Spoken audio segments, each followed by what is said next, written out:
So hello everyone, welcome back to my channel.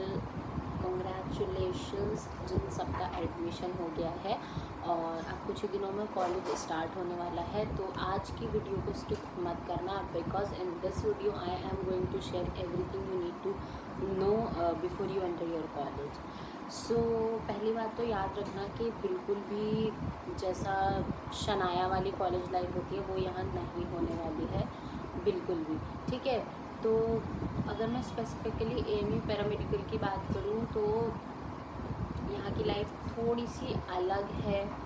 ठीक है, क्योंकि बाकी यूनिवर्सिटीज़ से डिफरेंट माहौल है, डिफरेंट इन्वायरमेंट है, डिफरेंट कल्चर फॉलो होता है। ठीक है, तो डरने वाली कोई बात नहीं है, बस सिंपल है, बहुत ही ज़्यादा ओवरडू नहीं करना है आपको कुछ भी।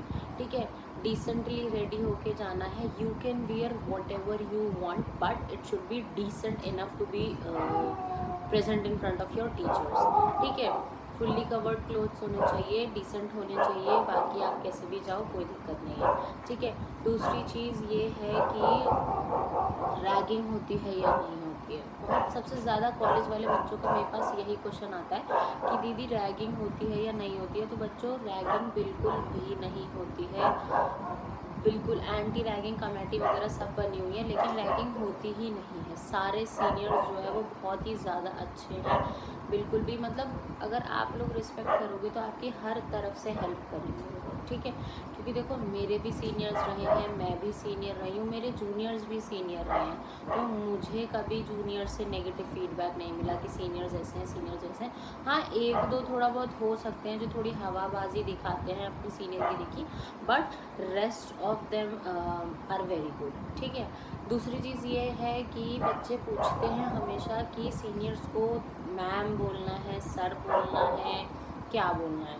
देखो, रिस्पेक्टफुली दिल से जो निकले वो बोल सकते हो।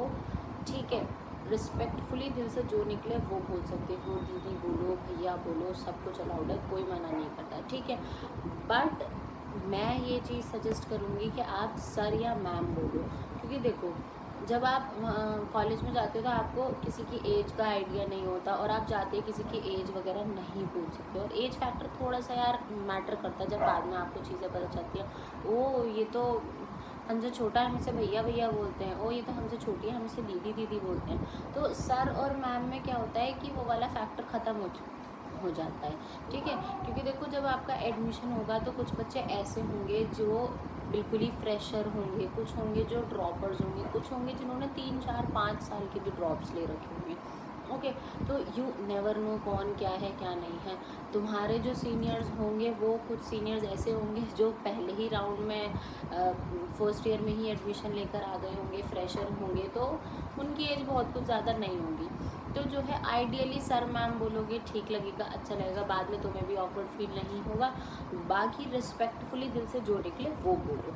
ठीक है, दूसरी चीज़ मैं ये बोलूँगी कि जो है अगर आप अपने सीनियर की पूरी तरीके से रिस्पेक्ट करोगे, टीचर्स की पूरी तरीके से रिस्पेक्ट करोगे, they will never be rude to you. ठीक है, स्पेशली अगर मैं सीनियर्स की बात करूँ, देखो टीचर्स की रिस्पेक्ट तो बच्चे करते ही हैं, वो तो मैंडेटरी ही है, करनी ही करनी है। बट सीनियर्स के केस में क्या होता है कि कुछ बच्चे भूल जाते हैं, तो वो आपको नहीं करना है। As long as you are good, nobody will disturb you.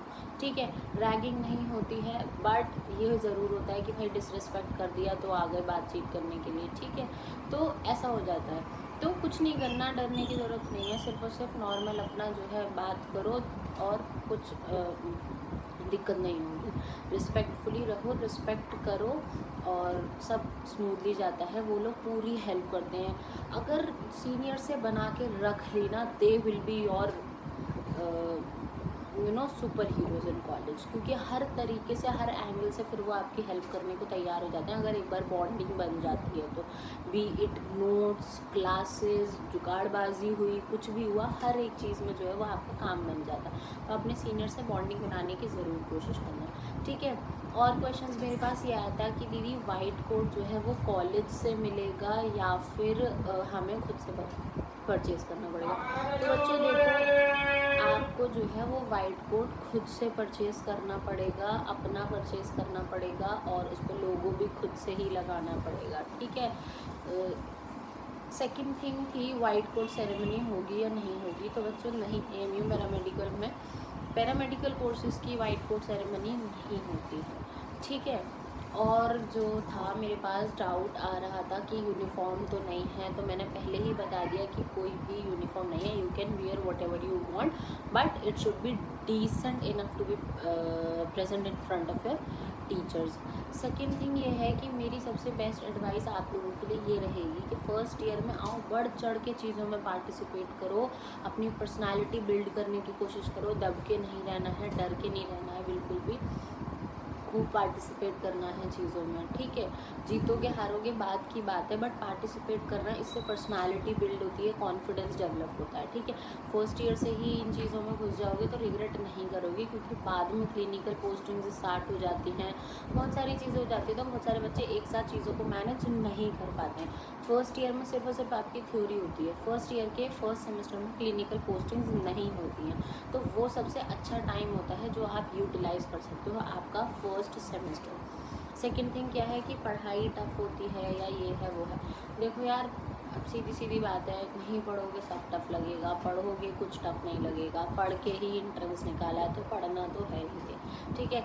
चाहो रेगुलर पढ़ सकते हो, बस एक रात पे मत छोड़ना। मैं ये नहीं बोलूँगी एक रात में कवर नहीं किया जाता, पास हो सकते हो, बहुत अच्छे मार्क्स नहीं ला सकते बट पास हो सकते हो, लेकिन जब अच्छे मार्क्स ला सकते हो पहले से पढ़ के, तो फिर एक रात वाले क्राइटेरिया को फॉलो करना है। क्यों, I know most of the students अभी भी एक रात वाला क्राइटेरिया ही फॉलो करेंगे, क्यों, क्योंकि वो कहते हैं ना आदत से मजबूर कोई नहीं होता है, ठीक है।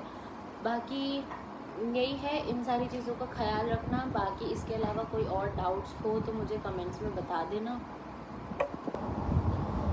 लास्ट एडवाइस में यही देना चाहूँगी आप लोगों को कि देखो ये चीज़ याद रखना, जब आज से 5 साल बाद डिग्री ख़त्म हो जाएगी आपकी, कॉलेज ख़त्म हो जाएगा, तो आपको ये याद नहीं रहेगा कि आपने डे 1 पे क्या पहना था, ये सारी चीज़ें। आपको जो चीज़ याद रहेगी वो ये रहेगी कि आपने क्या सीनियर्स के साथ कैसे बॉन्डिंग बना रखी थी, टीचर्स के साथ कैसे बॉन्डिंग बना रखी थी, अपने कैसे दोस्त बनाए थे अच्छे, क्या टाइम उनके साथ स्पेंड किया था, ठीक है। तो उस चीज़ पे भी ज़रूर फोकस करना, दोस्त बनाने की कोशिश करना। देखो कभी कभी क्या होता है कि आप भी नहीं बोलना चाहते हो, बराबर वाला भी बोलना नहीं चाहते, क्योंकि दोनों ही नहीं होते। एक बार सिर्फ एक हाई की शुरुआत करके देखना, बाकी उसके बाद सारी चीज़ें खुद ब खुद हो जाती हैं। आपकी बने फ्रेंडशिप करना, नहीं बने मत करना, सिंपल है, बहुत बच्चे हैं, ठीक है।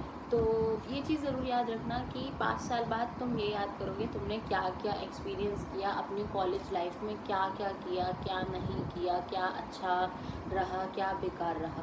ये मैटर नहीं करता आपने पहले दिन में क्या पहना, क्या नहीं पहना, कैसे लग रहे थे, क्या, कोई याद नहीं रखता ये चीज़, ठीक है। यादें रह जाती है तो क्या, मेमोरीज। तो try to build memories as much as you can with your friends, with your teachers और विद योर सीनियर्स। बाकी ऑल द वेरी बेस्ट, मिलते हैं कॉलेज में डायरेक्टली।